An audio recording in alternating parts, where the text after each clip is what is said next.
आखिर क्या ज़रूरत थी तुम्हें बीच में आने की, लोरेन ने उसको गरजते हुए कहा था। जब उसे देख कर रहेगी, मेरी दोस्त मुसीबत में थी तो फिर मैं उसको क्यों ना बचाती, और देख लूँगी मैं उस एक को भी। उसकी बात पर उसने उन सब ने मानी है जिसे एक दूसरे को देखा था। बच कर रहना, वो तुम्हें छोड़ेगा नहीं। अमल उसे जताते लहजे में बोली थी, जब वो नाक से मक्खी उड़ाकर रह गई थी। अब्रिज किसी से नहीं डरती, वो गुस्से की तेज थी। ये सारी सूरत हाल नमल और अमल ने शराज के गोश गुजार कर दी थी, जबकि शराज और महरू जो वीडियो कॉल पर नमल के साथ मौजूद थे हैरतज़दा रह गए थे कि अरसल इतना बिगड़ गया था।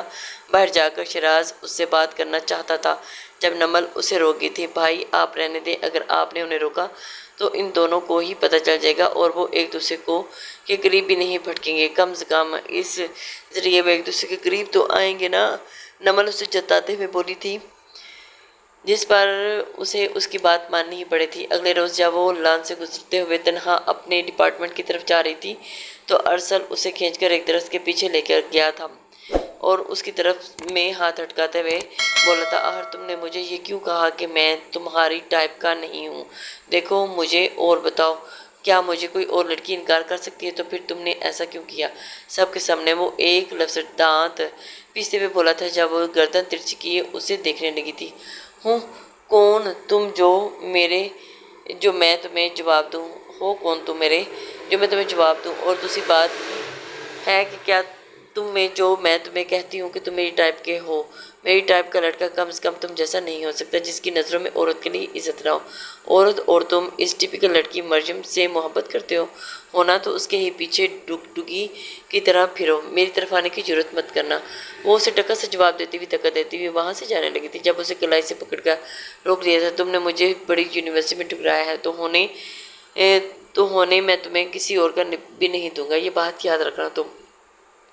वो झटके से उसकी नाक से नाक टकराते हुए एक एक लफ्ज़ दांत पीस कर कहकर वहाँ से जा चुका था, जबकि वो हैरान रहेगी कि आखिर इसको अब्रिज से मसला क्या है। और ऐसा रोज़ होने लगा था कि रोज़ उसकी नज़रों के हिसार में रहने लगी थी, जिस पर वो अजीब कश्मकश का शिकार आती। 2 साल बीत चुके थे। अरसल इंटर्नशिप के बावजूद भी वहाँ चक्कर लगाता रहता था। दूसरी तरफ मरियम जो अरसल से मोहब्बत करती थी, उसको एक नई लड़की का दीवाना होता देख वो जहर की घोंट बढ़ती रह जाती थी।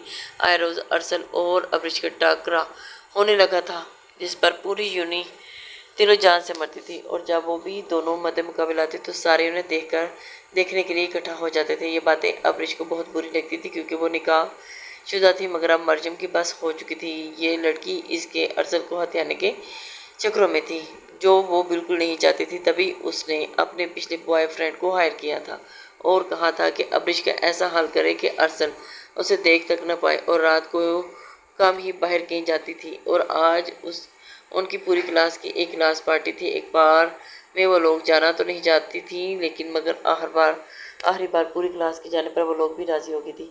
ऐसे में उसे वहाँ का माहौल अंदर कुछ पसंद नहीं आ रहा था। वो घुटन ज़्यादा माहौल से निकलने के लिए बाहर सांस लेने के लिए आ गई थी जब उसके मुंह पर हाथ रखे किसी ने उसे बाहर गली में घसीटा था। छूटने किसी अंदाज में रोकने की कोशिश की करने लगी थी। और लड़का उसे बुरी तरीके से छूने लगा था और एक लड़के ने उसको बाजों से पकड़कर थाम रखा था। दूसरा लड़का उसकी गर्दन पर झुके अपनी जुबान से उसकी गर्दन को चाट रहा था। जब वो चीख पड़ी थी, छोड़ो मुझे छोड़ो, वो चिल्ला रही थी, मगर गली पीछे होने की वजह से किसी को सुनाई नहीं दे रही थी। इसकी चीखें उसे ये लम्स अब अपने ऊपर घिन की तरह महसूस हो रहा था। वो झपट रही थी जब पीछे से आते हुए किसी ने उस लड़के की गर्दन को दबोचकर सीधा दीवार में मारा था कि वो चीखें मारता हुआ नीचे गिरा था। अगले 2 लड़कों के साथ भी उस शख्स ने यही किया था। वो बेजान होती टांगों से नीचे गिर गई थी। जब उसने आने वाले शख्स का चेहरा देखा तो वो कोई और नहीं बल्कि एक था जिसने उसे उन लड़कों से बचाया था, मगर वो और भी लड़कों को बुला चुके थे। जब वो एकदम उसका हाथ पकड़ता हुआ ज़बरदस्ती भागा था, वो नहीं जानते थे कि वो कितनी देर से भाग रहे थे। जब अपने पीछे कदमों की आवाज़ सुनकर वो एक और अंधेरी राहदारी में मुड़ा था और दरवाजे की ओट में होते हुए उसको कचरे के डब्बे के पीछे लिए चुका था और वह डब्बा उनके आगे ढाल बनकर खड़ा था, जबकि वह दोनों एक दूसरे के नज़दीक तरीन बैठे थे। और उस वक़्त के जहाँ वो बैठे थे कि उसके चेहरे पर एक एक की सुलगती हुई सांसें उसे साफ महसूस हो रही थी।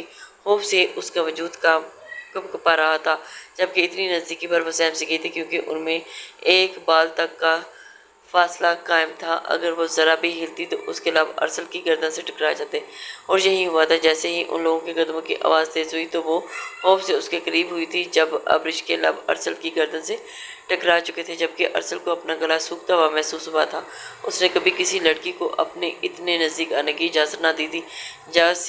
जैसे ही अब्रिश के लब उसकी गर्दन से टकराए थे, उसके जज्बात मुंहजोर होने लगे थे, और उसने कसकर अब्रिश को अपने अंदर खींच लिया था, और उसकी सुलगती खुरदरी उंगलियां अब्रिश की कमर में पविस हुई थी। जैसे ही उसके मुंह से चीख बरामद होने लगी तो वो अपनी उंगलियां उसके सुर्ख लबों पर रखता उसकी चीख गले में ही घोट चुका था। बोलना मत, वरना उनको अंदाज़ा हो जाएगा कि हम यहीं छुपे हैं, वो सरगोशी करते हुए बोला था, जिस पर उस के लब अपने ही हाथ की उंगलियों से टकराने लगे थे जो अब्रिश की लबों पर रखी हुई थी।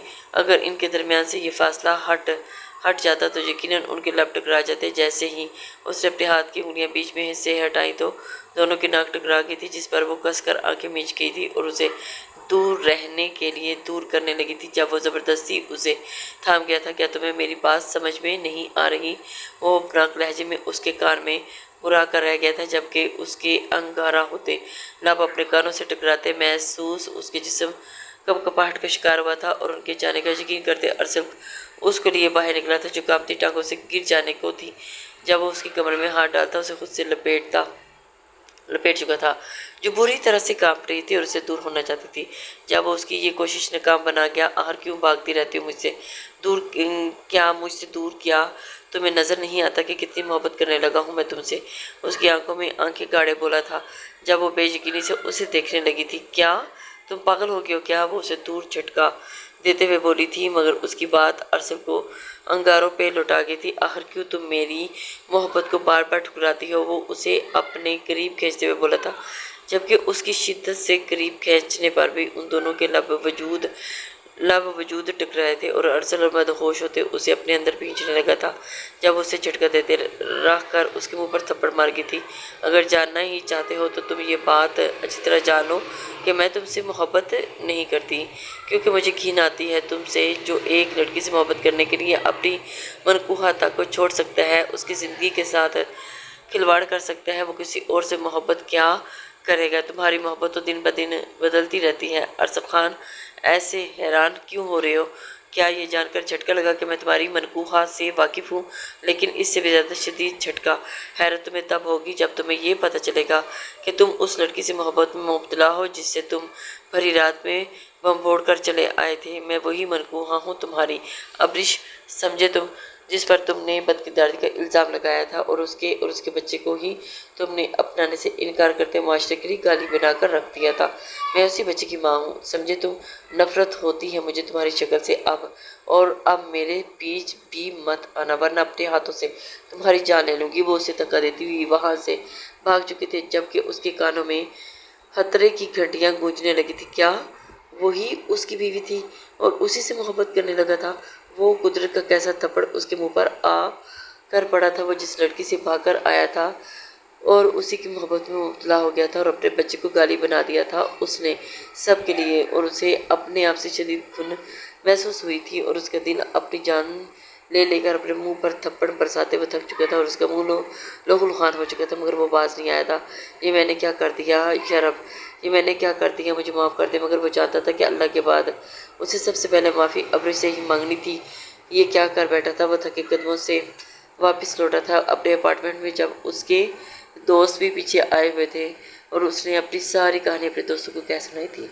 अब तो वो भी उसके इश्क से अच्छी तरह वाकिफ़ हो चुके थे और जानते थे कि वो अब अब्रिश से शदीद मोहब्बत करने लगा है, और उसे खोने से भी सोच नहीं सकता। मगर वो ये सुनकर और भी ज़्यादा हैरान हुए थे कि अब्रिश वही लड़की थी जिसको उसने मरियम के लिए छोड़ दिया था। मरियम से तो वो कब का ला ताल्लुक़ हो चुका था, और राव से साफ लफ्ज़ों में कह चुका था कि वो उससे शादी नहीं कर पाएगा, क्योंकि वो अब्रिश से मोहब्बत करता है। तुम्हें अब्रिश के साथ ऐसा नहीं करना चाहिए था यार अरसल। अगर तुम्हें उसके साथ कोई ताल्लुक़ ही नहीं रखना था तो वो कम से कम उसको अपनाए बगैर छोड़ देते। उसे हासिल करके अपने नाम पर क्यों बिठाए रखा? उसका दोस्त मोहसिन जो मुस्लिम था उससे बोला था, जबकि वो शर्म से निगाहें झुका गया था। मैं वापस जाऊंगा और सबके सामने इकरार करूंगा कि मुजरिम मैं था। मैंने अब्रिश के साथ वो सब किया और इल्ज़ाम उस पर लगा दिया। वो ये फैसला करते उठा था और अब्रिश को मनाएगा, मगर अगले रोज़ जब वो उससे मिलने गया तो उसके दोस्तों ने उसे बताया था कि वो पाकिस्तान लौट चुकी है और अगली ही फ्लाइट से वापस आ चुका था। जब वो घर गया तो पहली बार भाभी से मिला था और उनसे मिलकर वो बहुत खुश हुआ था, क्योंकि बहुत अच्छी थी। वो सभी उससे नाराज़ थे जो इतने सालों बाद लौट रहा था। सब ने ही उसे शिकवे शिकायत किए थे, मगर वो उस लड़की को देखना चाहता था जिसको अपने नाम पर बिठा कर गया था, मगर उसको कहीं नज़र ना आई थी। उसको बेताबी से हर तरफ नजरें घुमाते देखकर शिराज की तरफ शरारती रंग फटकी थी। जब उसने उसे धोखा दिया था, पूछा था क्या अपनी बीवी को ढूंढ रहे हो? वो उसको छेड़ते हुए बोला था, जिस पर वो उसे घूर कर रह गया था, जी नहीं। लेकिन थोड़ी देर के बाद ही उसकी जुबान पर फिर कुछ जुड़ी हुई थी, तो वो तो पूछ ही बैठा था कि बेचैनी से कि आखिर वो है कहाँ, नज़र नहीं आ रही। और उसके बाद पर लाउंज में सन्नाटा छा गया था।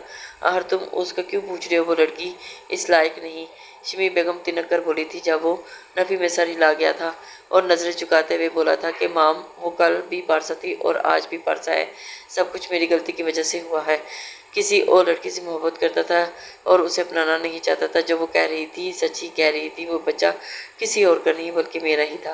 वो शर्म से नजरें झुकाते हुए बोला था, जबकि वो शस्त्र निगाहों से उसे देखने लगी थी। गुस्से में तो बिलाल साहब भी थे। शमीम बेगम ने उठते हुए उसके ऊपर रख के थप्पड़ मारा था। मुझे तुमसे ये उम्मीद नहीं थी। तुम्हारी वजह से मैं उस लड़की के साथ इतना बुरा बर्ताव करती रही। मुझे क्या पता था कि मेरा ही पोता, जिसके बाइस मैं उसको घर से निकलने का कहा था, वो अपनी माँ की बात सुनकर वो तड़प कर रह गया था। अब मैं क्या करूँ, कहाँ से लाऊं उसे? मैं तो जानती भी नहीं कि वो कहाँ है। जाओ मेरे पोते को और बहू को लेकर आओ। वो गुस्से से दाढ़ी थी जब वो मिनमिनाते हुए बोला था कि माँ, मुझे अपनी गलती का एहसास हो चुका है। मैं तो उससे मोहब्बत करने लगा हूँ और मैं उसको जल्द या बदेर वापस ले आऊँगा। ये मेरा वादा है आपसे। रात उसे नींद नहीं आ रही थी, तभी उसने मैरू से पूछा था कि अब्रिश का कमरा कौन सा है। जब वो मैरू ने उस कमरे की तरफ इशारा किया तो ऊपर जाते जैसे ही उस कमरे को खोलकर अंदर दाखिल हुआ तो वहाँ बड़ी सी तस्वीर लगी। तस्वीर देखकर वो हुआ था। वो तस्वीर किसी और की नहीं बल्कि अब्रिश की थी। उसकी अपनी मोहब्बत की वो तस्वीर को हाथ से छूकर देखने लगा, जैसे यकीन करना चाह रहा हो कि अब्रिश अब भी वही मौजूद है। उसे खुद पर यकीन था कि वो अपनी मोहब्बत को पालेगा और अब उसे अब्रिश से दूर रहने से कोई नहीं रोक सकता। अब तो ये गैर महरम का टैग भी उसके बीच में नहीं आएगा, जो उसको उससे दूर रहने से बाज रखता था। और उसकी बीवी थी जो उसे वो जैसे मर्जी चाहे छू सकता था। मैं तुम्हें वापस ला कर ही रहूँगा अब्रिश, अब तुम अपनी खैर मनाना। अब मैं तुम्हें खुद से दूर नहीं होने दूंगा। मैं ही वो शोहर हूँ जिसके लिए हो तुमने आज तक महफूज रखा था। वो चेहरे पर मानी हेजी मुस्कुराहट लिए उससे बोला था और उसकी तस्वीर को बेताब निगाहों से देखने लगा था। दूसरी दफ़ा अब्रिश भी पाकिस्तान आ चुकी थी, मगर अपने घर में रुकी थी। शहराज से पूछते वो आज उसके घर आया था। जैसे ही वो दरवाज़ा खोलने गई तो उसे देखकर शर्मते रह गई थी। उसे देखते ही वो दरवाज़ा बंद करने लगी थी। जब वो ज़बरदस्ती अंदर घुस आया था, प्लीज़ प्लीज़ मुझे माफ़ कर दो। मैं जानता हूँ कि मैं अपनी गलती का अजाला नहीं कर सकता, मगर कोशिश तो कर सकता हूँ। वो उसके आगे हाथ जोड़ते हुए उससे माफ़ी मांग रहा था और उतने कर बोली थी, मगर मुझे तुम्हारे साथ कोई ज़रूरत नहीं। तुम्हारे साथ की कोई ज़रूरत नहीं, मेरे लिए मेरा बेटा ही काफ़ी है। वो उसे धक्के देती हुई बोली थी। जब एक नज़र पीछे डाल गया था जहाँ उसका बेटा वाकर में चलता हुआ आ रहा था और उसकी आंखें बेसाख्ता नाम हुई थी और वो तीर की तेज़ी से उसकी तरफ गया था और उसे उठाकर चूमने लगा था, जब अब्रिश ने ज़बरदस्ती उसको हाथ से छीना था। खबरदार, जो मेरे बेटे को हाथ भी लगाया तो ये सिर्फ मेरा है। वो हकारा से उसे देखते हुए बोली थी। जब वो तड़प उठा था, प्लीज़ एक मौका तो दो अब्रिश मुझे। मगर वो नफ़ी में सर हिलाते हुए उसे धक्का देकर बाहर निकाल चुकी थी। फिर ये सिलसिला चल निकला था। वो रोज़ आकर उसे के घर आने लगा था। जब भी वो उसको कोई चीज़ चाहिए होती तो वो उसको ला कर देता। वो कभी उसे घर के अंदर दाखिल न होने देती, मगर वो रात देर तक गाड़ी में ही बाहर इंतज़ार करता रहता। मगर अब्रिश को उस पर ज़रा भी रहम ना आता। अल्लाह, उसने उसके साथ जो किया था वो बहुत बड़ा गुनाह था, जिसकी सज़ा से वो भरपूर तरीके से देना चाहती थी। अब तो शमी बेगम भी कई बार आकर उससे माफ़ी मांग चुकी थी और वो उन्हें माफ़ भी कर चुकी थी, मगर उनके साथ वो घर वापस न लौटी थी। अरसल काफ़ी बदल चुका था, संजीदा हो गया था, अपनी जिम्मेदारियां निभाने लगा था। अपने बच्चे के लिए तो हर वक्त वो तैयार रहता था।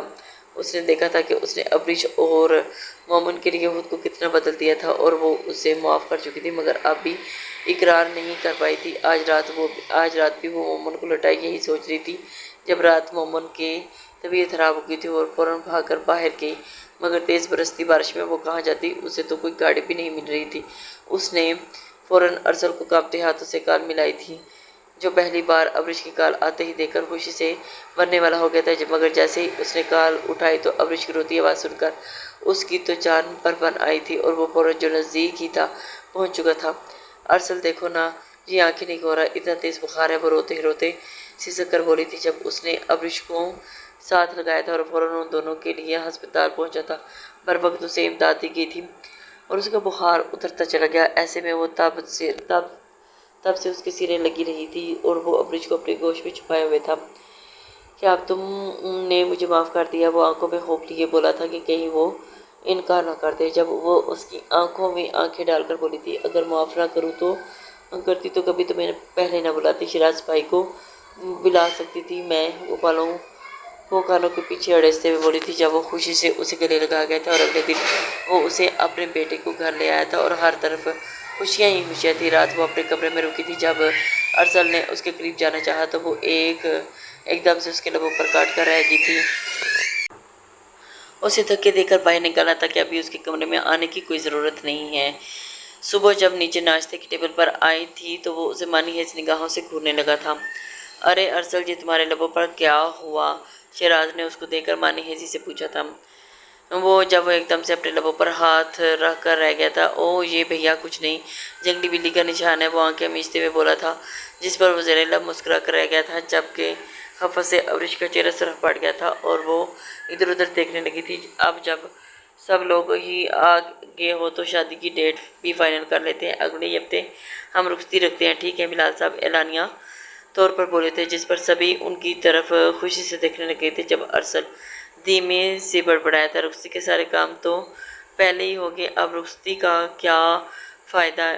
उसकी बात पर अब्रिश ने अच्छे तरीके से सुनी थी और उसे खूनख्वार निगाहों से देखने लगी, जिस पर वो सरेंडर के तौर पर हाथ उठाकर रह गया था। अब वो रुखसती की क्या ज़रूरत है? अब तो मेरा बेटा भी है, बस इन दोनों को मेरे कमरे में भेज दें। वो बेबाकी से बोला था तो उसकी माँ ने उसके सर पर थप्पड़ रसीद किया था। तुम अभी तक नहीं बदले, ये ओछपन छोड़ दो। वो उसकी तेज़ निगाहों से घूरती हुई बोली थी, जिस पर वो आह भर कर रह गया था और उसकी दुर्गत बनने देखकर अब्रिश को बहुत हंसी आई थी, जिस पर वो अपने मुंह हाथ फेरता हुआ उसे बदला लेने के लिए इशारा कर गया था, मगर वह सर झटक रह गई थी और अब वो इसके हाथ आती तो उससे बदला लेता ना। आज रात वो महरू के कमरे में सोई थी, जिस पर वो हाथ मलते रह गया था। जितना वो उसके साथ वक्त गुजारना चाहता था वो उसे साफ हरी झंडी दिखा रही थी। कभी वो महमल के कमरे में सो जाती तो कभी वो महरू के कमरे में सोती। पीछे वो बस अपना समूह लेकर रह जाता था। शादी में 2 दिन बाकी थे जब उन्होंने अपने अपने दोस्तों को भी बुला लिया था।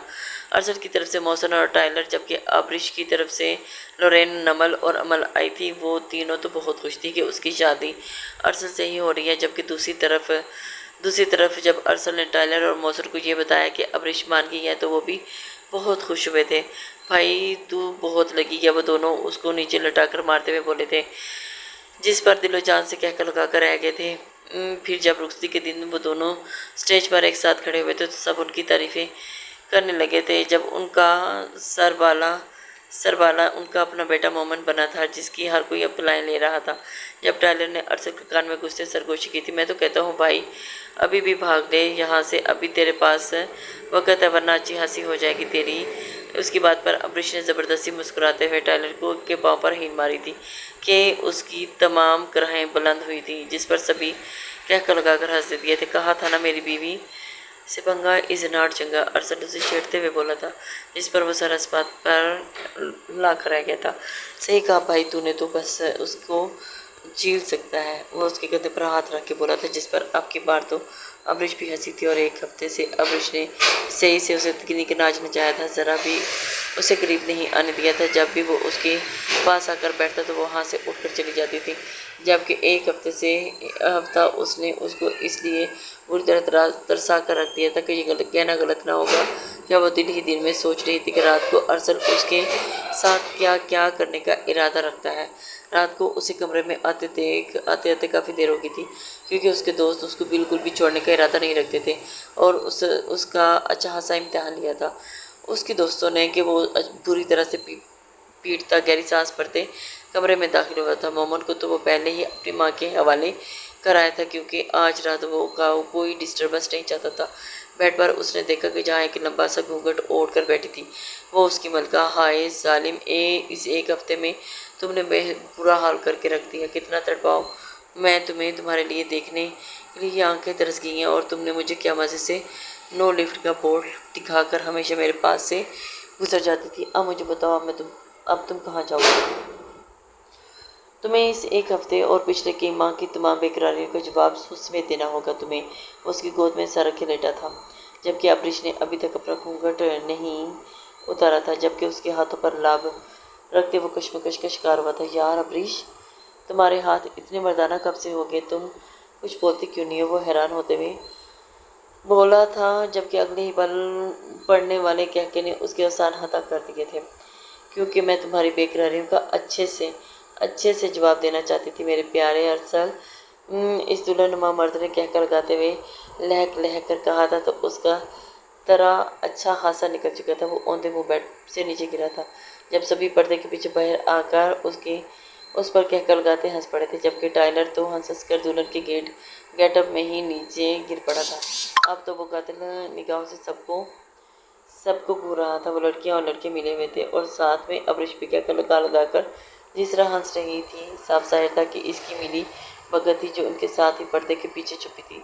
सही शुक्र लगाया था उन्होंने, और अब उसके सब्र का पैमाना लबरेज हो चुका था। तभी उसने गुस्से में आकर सभी को गर्दनों से पकड़कर बाहर पटका था और मुंह पर हाथ फेरते हुए बोला था कि अब अगर मेरी सुहाग रात किसी ने हराब की तो मैं उसकी बोटी बोटी करके रख दूंगा, और सुबह तो वो बिल्कुल भी किसी को नजर नहीं आएगा। और उन्हें डराता धमकाता हुआ दरवाज़ा उनके मुंह पर मार चुका था। पीछे अब्रिश, जो अभी तक हंस रही थी, एकदम से सीधी हुई थी, क्योंकि वो खतरनाक तेवर लिए उसकी तरफ बढ़ रहा था और वो आहिस्ता आहिस्ता पीछे की जानिब बढ़ने लगी, कदम बढ़ाने लगी थी। देखो अरसल, सब मजाक था, सीरियस क्यों हो रहे हो? वो इसकी तरफ देखते हुए बोली थी, जब वो अगले ही पल आराम से उसका घूंघट उतारने लगा था और पीछे फेंक चुका था और उसका गहरा गला नुमाया होने लगा था। जब वो अगले ही पल उसकी कमर अपने सीने से लिपटा कर शीशे में देखने लगा था। ये देखो मिसिस, हम दोनों साथ में कितने अच्छे लग रही हैं। वो उसके कान में सरगोशी करते हुए बोला था। आहिस्ता आहिस्ता वो उसके सारे जेवर उतार चुका था, जबकि पीन्स भी खोलता हुआ अब वो उसके बाल उसकी कमर पर बखेर गया था और झटके से उसे पलटा था कि उससे पहले कि वो कुछ समझ पाती, अरसल ने एकदम उसे थामते हुए उसको महसूस करना शुरू किया था और वो दहल गई थी। अच्छा बदला ले रहा था वो उसे। अरसल ने शिद्दत से उसे खुद में पीछा था तो अब्रिश की रीढ़ की हड्डी में सनसनाहट दौड़ उठी गिरी, जबकि जबकि बदन में सर्द लहरें भी पैदा होना शुरू हो गई थी। मुकाबिल के लबों को अपने नाजुक लबों के साथ उलझते हुए महसूस करके अब्रिश कांपते हाथों से मज़ाहमत करते हुए अरसल को खुद से दूर करना चाहा था, जबकि अरसल दिल में उठते हुए जज्बात जो एक हफ्ते और पिछले कई माह से बेकरार हो रहे थे, अब समंदर की तरह बह गए थे। उसकी मचलती हुई कलाइयों को काबू करके ऊपर दीवार के साथ लगाते हुए अरसल ने अपना वजूद उसके नाजुक बदन के साथ पूरी तरह से मस किया था। तो अब्रिश आंखें और यहाँ तक फैलती चली गई थी। अब्री वो संभली नहीं थी जब अरसल ने एक झटके से गोद में उठाकर खड़ा हो गया था। अब्रिश शर्म से मरने वाली हो चुकी थी और अपना चेहरा उसकी पहुँच से दूर करने की कोशिश करने लगी थी, तो वो पहले से भी ज़्यादा शिद्दत पसंदी से उस पर दोस्त जमाने लगा था। उसे यूं ही गोद में उठाकर चलते हुए बेड की जानिब बढ़ने लगा था। अरसल ने उसे बेड पर लिटाते हुए लाइट्स ऑफ की थी, तो एकदम से घबराते हुए अब्रिश ने उठने की कोशिश की थी। अरसल, ये क्या कर रहे हो? कमरे में पहला अंधेरा तजाद खुद उसको कैद में फड़फड़ाते हुए देखकर अपनी बिखरी हुई हालत में उसने कांपते हुए लहजे में उसे पुकारा था, मेरी जान, इसे वेडिंग स्पेशल रोमांस कहते हैं। वैसे तो पहले हफ्ते पहले मैं तुम्हारे नज़ारे कर चुका हूँ, मगर कुछ तो हाथ होना चाहिए ना। आज पूरी रात जगाऊंगा तुम्हें वो शेरवानी उतार कर बेड की दूसरी तरफ पैक चुका था और बोझल आवाज़ में बेड मीठे लहजे में बोलते उसके पुकार के जवाब में बोला तो अंधेरे में उसे उड़ियाँ देकर अब्रिश ने एकदम बुखलाकर उठने की कोशिश की थी, जिसको Hey महसूस करते हुए there. अरसद तेजी से उस Subscribe पर to my साया बदन channel होते and लेट also गया था। press this मेरी जान, bell आज icon. तो तुम लग भी क्या मत रही हो, फिर भी फरार के चक्रों में और नो में भी नो चांस। वो उसकी खुशबू को अपने अंदर उतारते हुए भारी आवाज़ में सरगोशी करते हुए बोला था, तो वहाँ फैली हुई गुर्बत की गर्मी को महसूस करते हुए अबरीश हाथ से ज़्यादा बेचैनी का शिकार हुई थी, जबकि अरसल मदहोश होते हुए उसकी गर्दन पर जगह जगह लब रखते उसके कंधों पर भी अपना लफ्ज़ छोड़ते हुए बिखेरते जा रहा था। प्लीज़ धीरे, अबरीश बेचैन की कैफियत में कमज़ोर सा एहतजाज करते हुए कहने लगी थी। अरसल की गुर्बत बढ़ी तो वो शर्म से गुलनार हुई थी। गुर्बत की लपेट में कैद होते अबरीश ने बेखुदी में अरसल के गिर्द बाहें हाल की थी, तो अरसल का दिल जोरों से मचल उठा। जज्बात के रूह में आ रही हद तक बहकते उस पर झुकता चला गया था और वो कतरा कतरा गिरते करते उसकी मीठी सांसों को खुद में घोलते हुए साथ साथ बेबाकी से बोला, अगर मुझे पहले मालूम होता कि तुम भी इस शिद्दत से मोहब्बत करती हो तो मुझसे, तो कसम से इतने सालों से तुमसे तिश्ना रहा। वो शिद्दत पसंदी से बोला था कि उसकी कान की लूप पर जोर से दांत काटते हुए, जिस पर वो मजीद बौखलाकर सिसक उठी थी, जबकि वो उसकी रग रग पे उतर चला गया। अब मुझे छोड़कर तो नहीं जाओगे ना अरसल? वो किसी खौफ के ज़ेरे असर बोली थी, जिस पर वक़्ती अंदाज में नफ़ी में सर हिला गया था, गर्दन हिला गया। मरते दम तक नहीं, अब तो तुम्हें मुझसे मौत ही अलग कर सकती है। अब तो तुमसे दूर जाने का सोच भी नहीं सकता। वो उसे अपनी गिरफ्त में जकड़ते हुए उसे मजीद बोला था, और कोई भला अपनी सांसों से भी दूर रह सकता है। वो उसे अपनी आगोश में समाते हुए पूरी रात उससे अपनी मोहब्बत का इकरार करता रहा और अब अपनी इस मिलन पर नाज करने लगा था, और वो कभी भी इससे दूर हो जाने का इरादा नहीं रखती थी। उन्होंने बहुत कुछ सहा था, हिजर, तड़प, उदासी, मगर अब एक दूसरे को पा लिया था उन्होंने हमेशा हमेशा के लिए। लिसा, उम्मीद करती हूँ कि आपको नावल पसंद आया हो।